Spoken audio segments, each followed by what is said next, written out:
point of tier 5 is for it to be an absolute bitch to get. I'm happy with tier 4. Okay, maybe he's not baiting. And look, This was shot in front of a live studio audience at twitch.tv/Sweatcicle. I will admit tier 5, that's the big jump because of the enhanced origin traits. Is Bungie signing your check to Sony? Sony about to own that ass? Side life, here's the thing.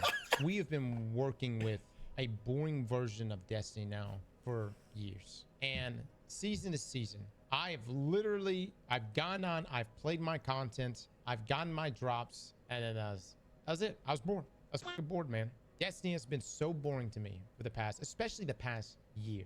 It's been so fucking boring to me. Now it's not. The grind is on. And listen, if you don't like it, there's tier 2 gear and tier 3 gear for you. It's not like you're not getting something out of this. You're getting something out of it. And look, if you look at your friend who has a full tier 5 set, it doesn't mean he's better than you. Objectively, he may be, but it doesn't mean spiritually or personally, right?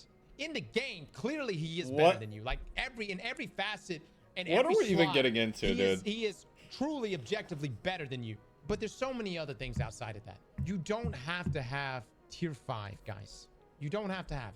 And I think that's the problem right now. It's like people want the tier 5 just to say they have it. Yeah, he is right. It's unnecessary. As gamers, this is all we have. Look, since the beginning of time, since the old days of RuneScape, we admire the degens out there. Okay, when I would see someone sitting there and just going and grinding, I mean, brother, I respect it. I'd be like, damn, brother, this guy just got an endless tank. F the mountain for tier 5. I'll walk up the hill for tier 3. That's fine too, guys. That's fine. Again, it's not like you guys aren't getting stuff. You're getting loot. You just won't get the best. And it seems like the best stuff in the game is going to be kind of gate kept. And there's going to be some comments on that. They're going to be like, it's gate kept behind power and not difficulty. That's the problem.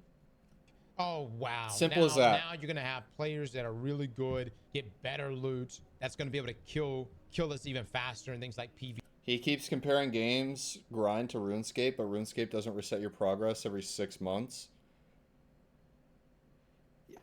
I see your point, but you got to remember that that's something that can change. Like that, bro, we're literally we're like 2 weeks in. I get people don't want that, and I think they hear that, and they're probably going to adjust that to some degree. I don't know how much. I don't think they're going to pull us back 250, 300 power by the end of December. I think they are going to change that. And bro, that's a rare case of me being hopeful that they actually make a good decision. But I feel like RuneScape is like if you understand how grindy RuneScape is, it is a fair comparison. I don't really understand it personally. I've only heard because I haven't played it. But it's more about what you're familiar with. Maybe he doesn't have like familiarity in like another grindy game, you know? But everybody knows without even playing RuneScape that it's a very grindy game. Like it's just more about getting the concept across to people than it is about whatever the game is itself.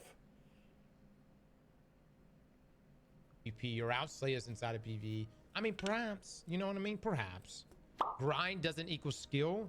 Albeit, whether Benny has a tier 1 hand cannon or a tier 5, he will still shit on you. It doesn't fucking matter. But I will respect him with the tier 1 or the tier 5. But the tier 5 is obviously shows a level of time commitment, which we can all respect.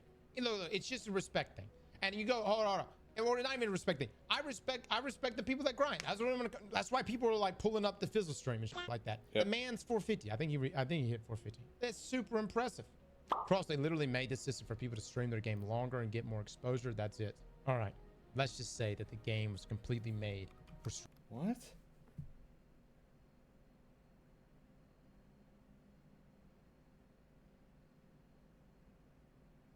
What kind of... Bro, oh my god. Some of you guys in the Twitch chat are so brain dead, bro. They literally made this system for people to stream their game longer and get more exposure. They want people to invest time into their game. Yes. They want player hours. That is obvious. But you're not going to get exposure by sitting in Caldera mines for an extra 60 hours.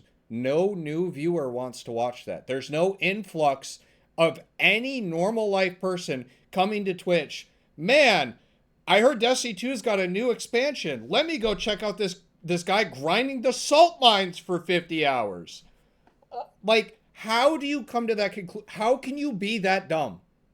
Genuinely. Guys, I love running Caldera 400 times. Yay! Fun gameplay loop.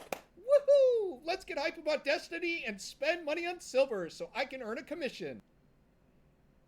Code Sweat in the Eververse store. Unless he means this is like more exposure for Destiny 2 the game / Bungie. But this is like, it just comes off across as like streamers are the problem. Streamers and Bungie are the problem. That's where it feels like the blame is being placed towards. Am I wrong in thinking that? When you guys read this, is that the way you guys understand it too, or no? Because I want to make sure I'm not tripping here.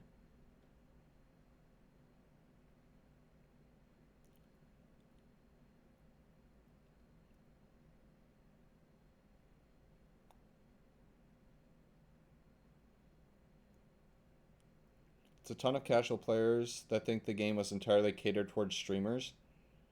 It's just so ironic because it's like the complete opposite. Bungie has like a few streamers that they absolutely love and like always like invite them to feedback sessions, but they don't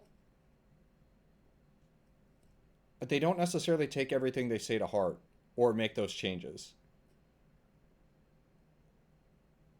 You know? Streamers are flown out to Bungie? Yes, that's what I'm saying.